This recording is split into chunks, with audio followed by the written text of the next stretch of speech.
Hello नमस्कार दोस्तों, स्वागत है आपका अपने यूट्यूब चैनल टारगेट्स अचीवर्स में। तो चलिए दोस्तों शुरू करते हैं आज का सेशन। तो आज के सेशन में हम बात करने वाले हैं पॉलिटी के टॉप 20 क्वेश्चन की, जो कि हर परीक्षाओं के लिए महत्वपूर्ण महत्वपूर्ण होगा। तो चलिए शुरू करते हैं क्वेश्चन नंबर 1। तो क्वेश्चन नंबर 1 की बात करें, 11वां मौलिक कर्तव्य किस संविधान संशोधन के द्वारा जोड़ा गया था? तो इसका ऑप्शन नंबर ए है 86वें संविधान संशोधन, तथा ऑप्शन नंबर बी है 43वें संविधान संशोधन, ऑप्शन नंबर सी 41वें संविधान संशोधन, और ऑप्शन नंबर डी है 38वें संविधान संशोधन।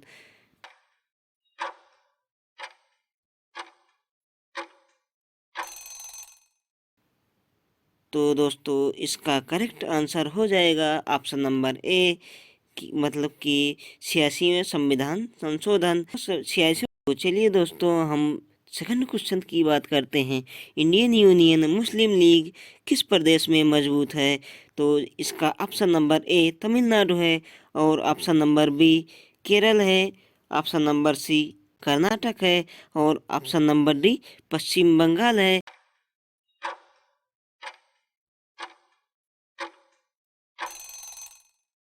तो दोस्तों इस क्वेश्चन का करेक्ट आंसर हो जाएगा option number b, option number b Kerala. चलिए दोस्तों नेक्स्ट क्वेश्चन की बात करते हैं, क्वेश्चन नंबर 3। क्वेश्चन नंबर 3 क्या है, निम्नलिखित में से खुशवंत सिंह की कौन सी पुस्तक नहीं है? तो पढ़ लेते हैं ऑप्शन को। Option number A B Indians, option number B Delhi a Nobel, option number C the end of India, और option number D woman many whose many sales.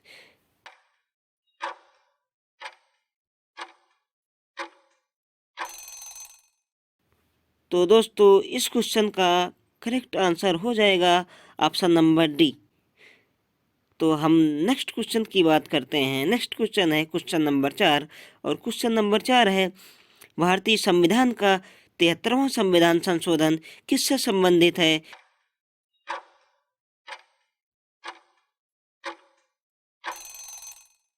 तो दोस्तों हम आपको बता दें कि 73वां संविधान संशोधन पंचायती राज मतलब पंचायतों से संबंधित है। तो चलिए दोस्तों नेक्स्ट क्वेश्चन की बात करते हैं। नेक्स्ट क्वेश्चन है हमारा क्वेश्चन नंबर 5। बात करें क्वेश्चन नंबर 5 की, तो समाजवादी शब्द भारतीय संविधान में अंतर्निहित था, इसे स्पष्ट कौन से संविधान संशोधन के बाद बनाया गया?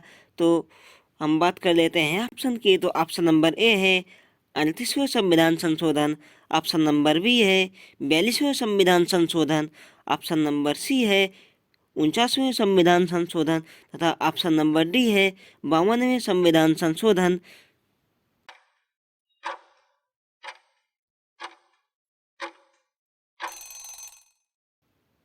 तो इस क्वेश्चन का करेक्ट आंसर हो जाएगा 42वां संविधान संशोधन की।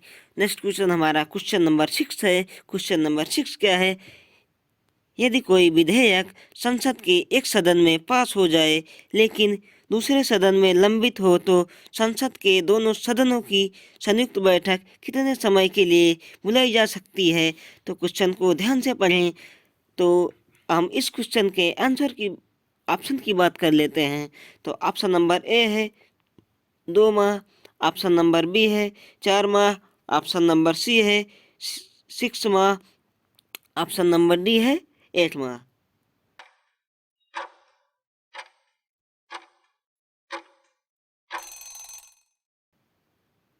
तो दोस्तों इस क्वेश्चन का करेक्ट आंसर हो जाएगा ऑप्शन नंबर सी, यानी कि 6 संयुक्त बैठक कितने समय के लिए बुलाई जा सकती है? तो ये 6 माह के लिए बुलाई जा सकती है। तो नेक्स्ट क्वेश्चन की बात करते हैं। हमारा नेक्स्ट क्वेश्चन है क्वेश्चन नंबर 7। क्वेश्चन नंबर 7 क्या है, इसको ध्यान से पढ़ते हैं।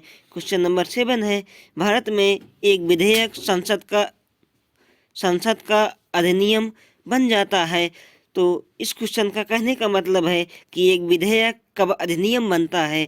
तो इसके क्वेश्चन की ऑप्शन की बात कर लेते हैं। तो इसका ऑप्शन है ऑप्शन नंबर ए, जब यह लोकसभा से पेश हो जाता है।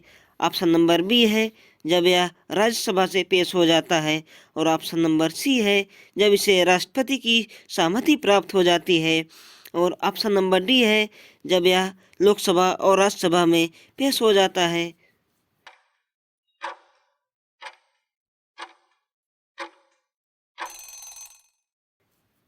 तो क्वेश्चन नंबर 7 का करेक्ट आंसर हो जाएगा ऑप्शन नंबर सी, एक विधेयक अधिनियम कब बनता है, जब जब इसे राष्ट्रपति की सहमति प्राप्त हो जाती है। तो नेक्स्ट क्वेश्चन की बात करते हैं। नेक्स्ट क्वेश्चन है हमारा क्वेश्चन नंबर 8। निम्नलिखित में से कौन सा कथन यूपीएससी के बारे में सही नहीं है। तो इस क्वेश्चन को ध्यान से पढ़ना है। कह रहा है कि नहीं है। तो चलिए दोस्तों इस क्वेश्चन के ऑप्शन की बात कर लेते हैं। तो इसका ऑप्शन नंबर ए है, यूपीएससी अपनी वार्षिक रिपोर्ट राष्ट्रपति के सामने पेश करता है। जबकि इसका ऑप्शन नंबर बी है, यूपीएससी के चेयरमैन को केंद्र सरकार के आदेश से हटाया जा सकता है। इसका ऑप्शन नंबर सी है, यूपीएससी की संरचना राष्ट्रपति द्वारा निर्धारित होती है। तथा इसका ऑप्शन नंबर डी है, सभी कथन सत्य हैं।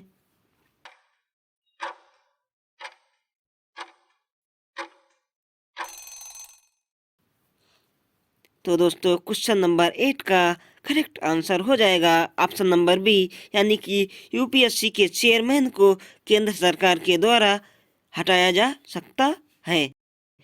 तो चलिए नेक्स्ट क्वेश्चन की बात करते हैं। हमारा नेक्स्ट क्वेश्चन है, भारत में पहली बार आम चुनाव कब हुआ था। तो बात करें भारत में पहली बार आम चुनाव कब हुआ था, तो दोस्तों इसके ऑप्शन को हम देख लेते हैं। ऑप्शन नंबर ए है 1947, जबकि ऑप्शन नंबर बी है 1949। और दोस्तों ऑप्शन नंबर सी है 1951। तथा last option option number D हो जाएगा 1955।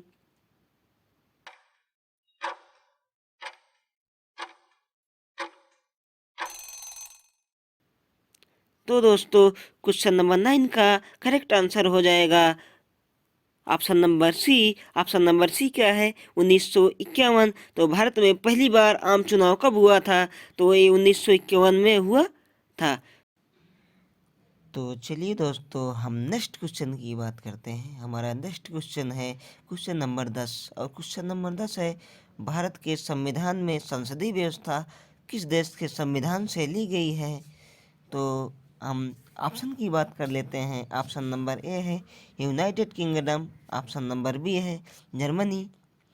ऑप्शन नंबर सी है यूनाइटेड स्टेट्स। तथा ऑप्शन नंबर डी है कनाडा। कनाडा।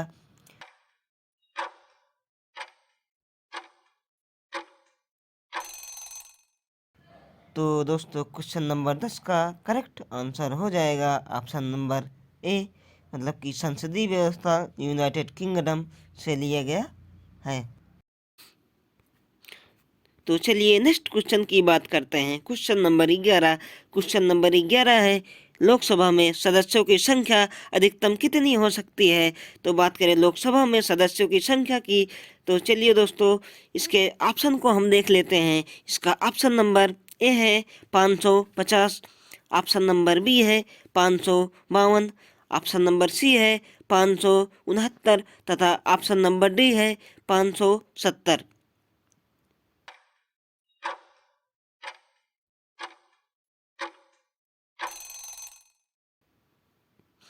तो दोस्तों क्वेश्चन नंबर 11 का करेक्ट आंसर हो जाएगा ऑप्शन नंबर बी, मतलब कि लोकसभा में सदस्य अधिकतम सदस्यों की संख्या 552 है। तो चलिए नेक्स्ट क्वेश्चन की बात करते हैं। Question number 12। क्वेश्चन नंबर 12 क्या है, कस्बा योजना समिति भारतीय संविधान के कौन से संशोधन के तहत बनाई गई। तो ऑप्शन नंबर ए है 70वें संविधान संशोधन। ऑप्शन नंबर बी है 72वें। ऑप्शन नंबर सी है 74वें। ऑप्शन नंबर डी है 76वें।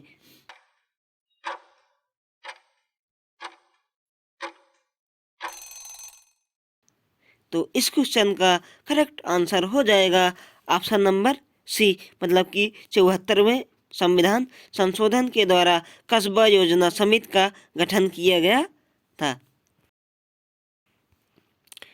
तो चलिए नेक्स्ट क्वेश्चन की बात करते हैं। क्वेश्चन नंबर 13 है, केंद्र सरकार का कोई व्यक्तिगत मंत्री व्यक्तिगत रूप से किससे उत्तरदायी होता है?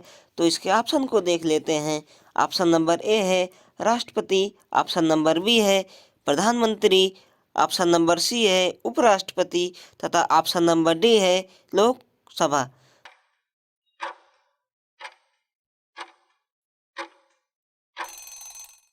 तो इस क्वेश्चन का करेक्ट आंसर हो जाएगा ऑप्शन नंबर ए राष्ट्रपति। क्वेश्चन नंबर 14 है, भारतीय नागरिकता प्राप्त करने की शर्तें कौन कौन सी हैं?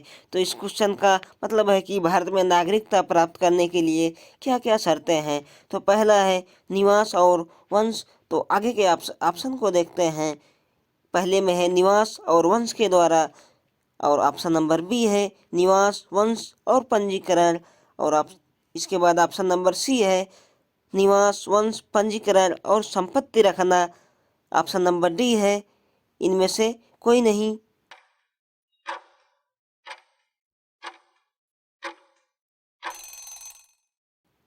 तो इस क्वेश्चन का करेक्ट आंसर हो जाएगा ऑप्शन नंबर बी।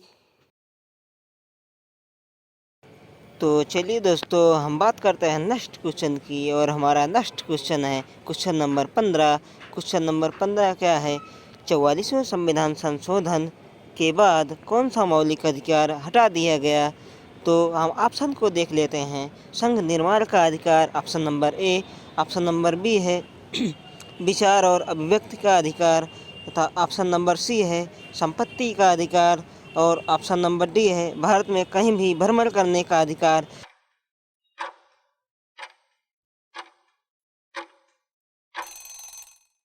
तो इसमें संघ निर्माण का अधिकार अब भी जारी है और विचार और अभिव्यक्ति का अधिकार अभी ख़त्म नहीं हुआ है। इसके बाद भारत में कहीं भी भ्रमण करने का अधिकार अब भी इस समय भी है। तो बचता है हमारा ऑप्शन नंबर सी। तो इस प्रकार से क्वेश्चन नंबर 15 का करेक्ट आंसर हो जाएगा संपत्ति का अधिकार। तो नेक्स्ट क्वेश्चन है क्वेश्चन नंबर 16, मैग्ना कार्टा अधिकार का घोषणा पत्र था जो 1215 में किस राजा के समय लाया गया था? तो आप इसके ऑप्शन को देखते हैं। तो ऑप्शन नंबर ए है जॉन प्रथम, ऑप्शन नंबर बी है जॉन द्वितीय, ऑप्शन नंबर सी है हेनरी प्रथम, और ऑप्शन नंबर डी है हेनरी द्वितीय।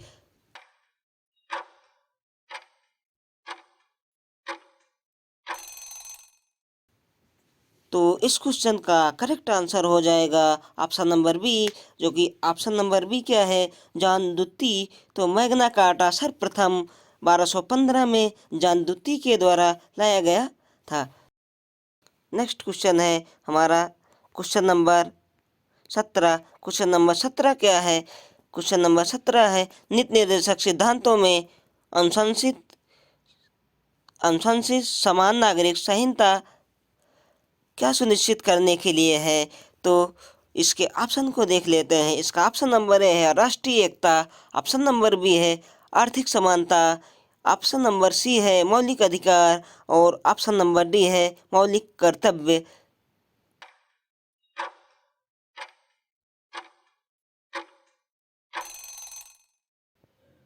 तो इस क्वेश्चन का करेक्ट आंसर हो जाएगा राष्ट्रीय एकता। और क्वेश्चन नंबर 18 क्या है, नेशनल पीपुल कांग्रेस निम्नलिखित में से किससे संबंधित है? तो इसके ऑप्शन की बात करते हैं। ऑप्शन नंबर ए है यूएसए, ऑप्शन नंबर बी है यूके, ऑप्शन नंबर सी है स्पेन तथा ऑप्शन नंबर डी है चीन।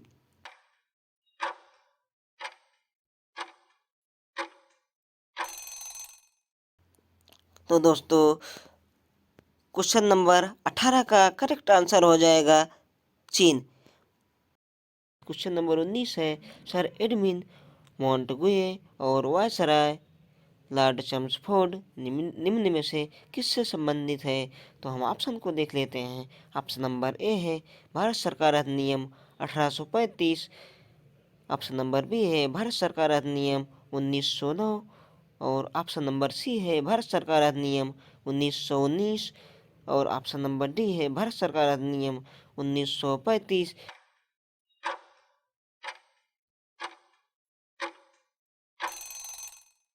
तो दोस्तों हम आपको बता दें कि इस क्वेश्चन का करेक्ट आंसर हो जाएगा भारत सरकार अधिनियम 1919। दोस्तों हम शुरू करते हैं नेक्स्ट क्वेश्चन है क्वेश्चन नंबर 20। क्वेश्चन नंबर 20 को देख लेते हैं। राष्ट्रपति किन परिस्थितियों में अंतर्राज्यीय परिषद बना सकता है? तो इसके ऑप्शन को देखते हैं। ऑप्शन नंबर ए है आपातकाल के दौरान। ऑप्शन नंबर बी है जब मंत्री इसकी सलाह देते हैं। ऑप्शन नंबर सी है जब संसद कानून पारित करती है। और ऑप्शन नंबर डी है जब राष्ट्रपति को लगता है यह सार्वजनिक हितों की सुरक्षा करेगा।